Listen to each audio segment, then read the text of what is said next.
Collinwood before the turn of the century, a time of evil and terror for all who lived in the great house.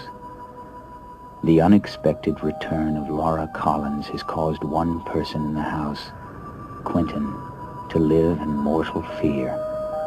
He and he alone is aware of the mysterious link that exists between Laura and the supernatural.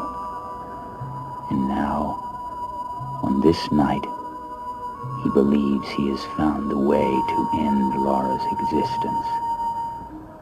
No, this is not a worthless piece of junk.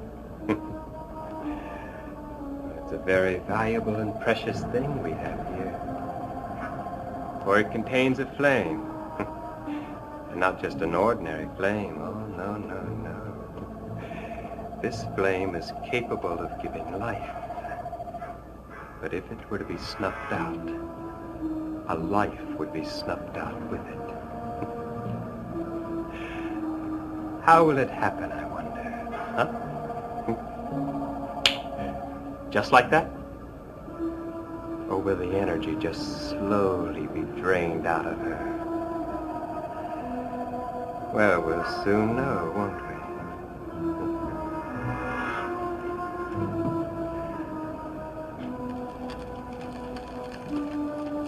Goodbye, Laura. No! No!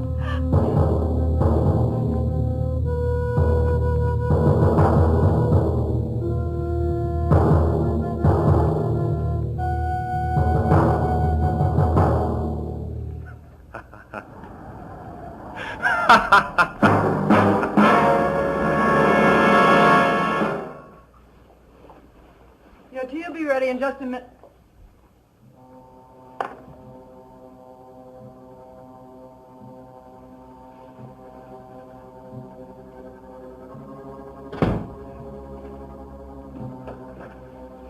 Quentin, did you see Laura just now? See Laura? Where? Outside. She just went out of the house. I haven't seen her since early this evening. Well, then I'd like you to go out and look for her, please, and bring her right back. Why? Has she done something naughty? Quentin, this is no time to be flippant. She's very ill. Are you sure she isn't just being a little melodramatic? What's the matter with you anyway? I told you she was ill. She could hardly stand on her feet a few minutes ago. Then how did she manage to get outside? I don't know. Well, I wouldn't worry about her. She's always known how to take care of herself very well. How can you be so callous? Judith, when I saw her earlier, there was nothing, absolutely nothing wrong with her. Oh, she was a little fatigued after the ordeal at the school, but that's all. She underwent a severe shock at the school. She and Nora were both trapped in flames. Maybe her ailment is only emotional. Emotional? My, our Laura, struck down by feelings of emotion. Now, come now, Judith. You said yourself that she isn't capable of feeling anything. Are you going out to look for her, or aren't you? No. Now, may I ask what has come over you? What are you talking about? Oh, this sudden, tender concern for your dear sister-in-law. You've always hated her. You were never happier than when she was out of this house. My feelings haven't changed, but I've never wished her any harm, Quentin. Whatever her faults are, she's a human being.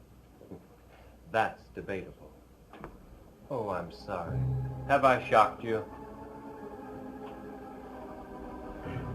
She did something tonight that you wouldn't do. And what was that? She went into a burning schoolroom, risked her life to save her child. Under the same circumstances, you'd run the other way, coward that you are. Judith, you're not going to shame me into going out to look for her, so don't even try. Now, if you'll excuse me, I'm going to have a drink. I don't suppose you'd like to join me.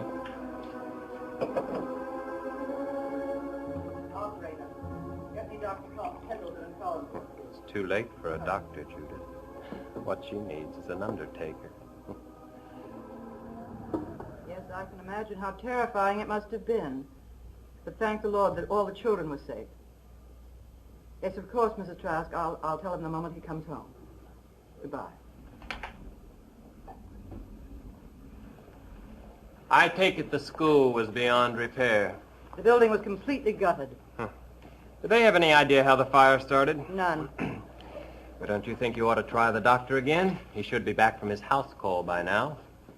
I have never known any one human so indifferent to suffering. The suffering of some people has to be seen to be believed. Laura. She's very sick. I know. Thank you for bringing her back. Good heavens, Judith. I had no idea you were so right. Now, don't you worry, Laura. Judith has a call into a doctor. Everything's going to be all right. You hypocrite. Is this any time for name-calling? Get away from her and let me take her If you upstairs. please.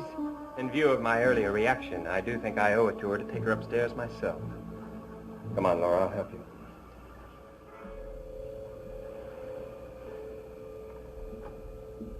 Now, you just lie there and rest, Laura. The doctor will be here to take care of you very soon.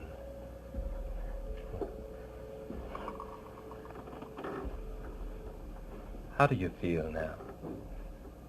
Are you too weak to talk?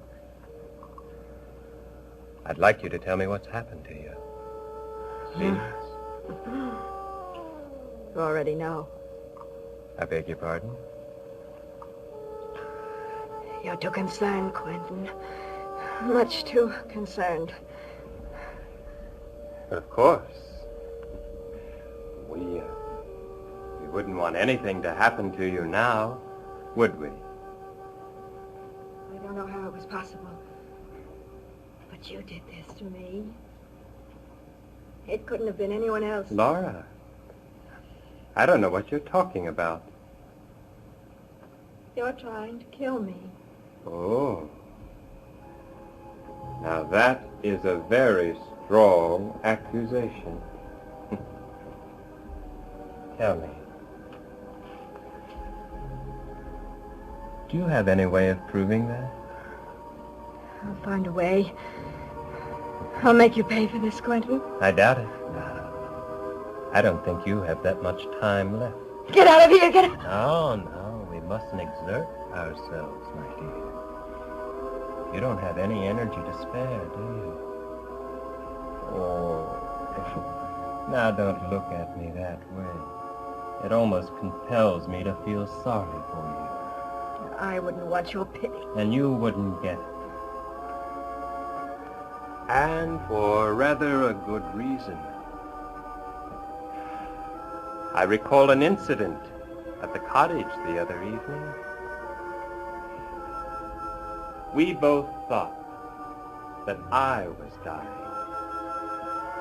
I asked you to help me, and you refused. You left me there to die. Now, I do believe that one bad turn does deserve another.